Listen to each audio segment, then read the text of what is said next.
क्या आप जानते हैं कि इराक में पैदा होने वाले सलाहुद्दीन अय्यूबी ने ही बैतुल मुक़द्दस को फतह किया था।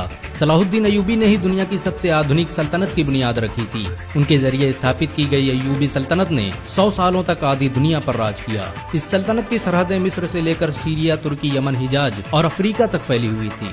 सलाहुद्दीन अय्यूबी दुनिया का पहला हुक्मरान था जिसने सबसे ज्यादा अस्पतालों और स्कूलों का निर्माण करवाया। उनके जरिए बनाए गए अस्पतालों में दुनिया के सबसे बेहतरीन डॉक्टर काम करते थे।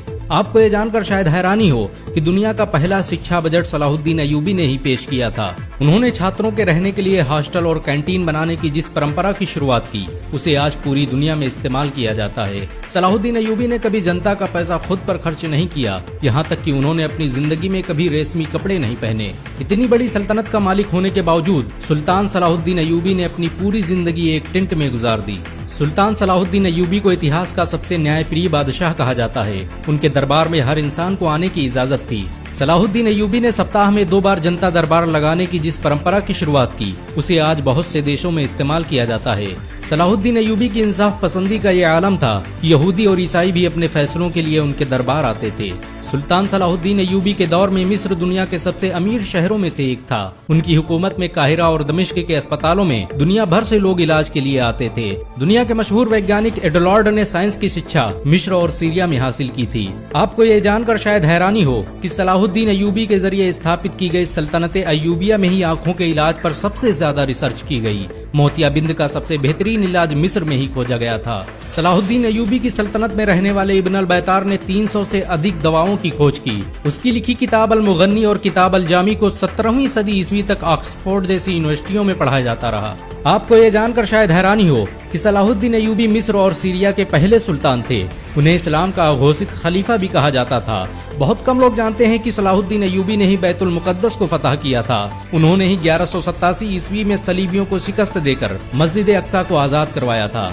सलाहुद्दीन अय्यूबी ने मस्जिद अक्सा को फतह करने के लिए 16 जंगें लड़ी। वो हर जंग में एक मेहराब अपने साथ रखते थे ताकि जब बैतुल मुक़द्दस फतह हो तो उस मेहराब को अपने हाथों से मस्जिद अक्सा में लगा सकें। 1187 ईस्वी में जब उन्होंने बैतुल मुक़द्दस को फतह किया तो ये मेहराब उन्हीं के हाथों मस्जिद अक्सा में नस्ब किया गया। दुनिया भर के खजानों के मालिक और आधी दुनिया पर हुकूमत करने वाले सुल्तान सलाहुद्दीन अय्यूबी के पास इतना भी पैसा नहीं था कि वो ज़कात अदा कर सकें। वो अपनी सारी दौलत गरीबों और मिस्कीनों पर खर्च कर देते थे।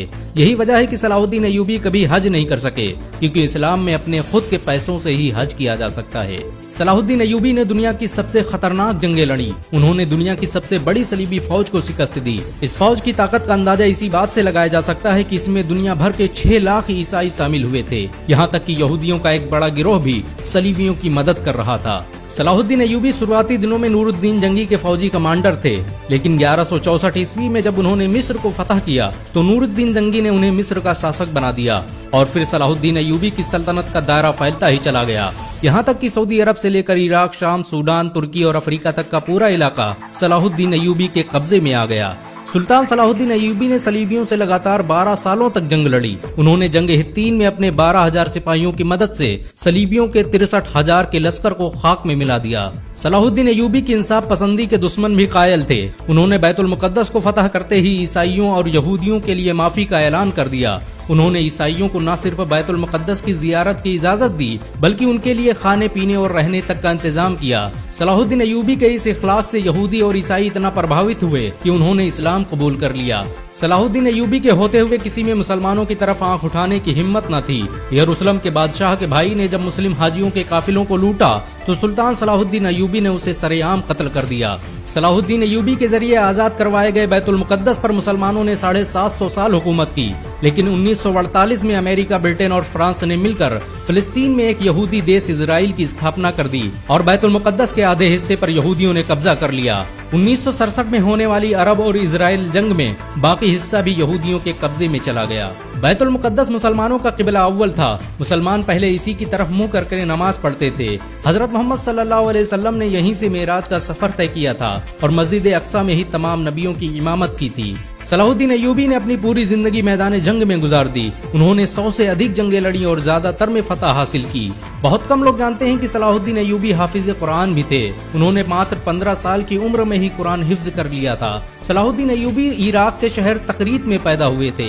ये वही शहर था जहां बाद में सद्दाम हुसैन जैसा शेर पैदा हुआ। सलाहुद्दीन अय्यूबी को इस्लामी इतिहास का हीरो कहा जाता है। मुसलमान सलाहुद्दीन अय्यूबी को आज भी इज्जत की नजरों से देखते हैं। अगर एक मुसलमान होने के नाते आपको गर्व महसूस हुआ हो तो इस वीडियो को लाइक और शेयर जरूर करें। ऐसी और वीडियो को देखने के लिए हमारे चैनल को सब्सक्राइब करें।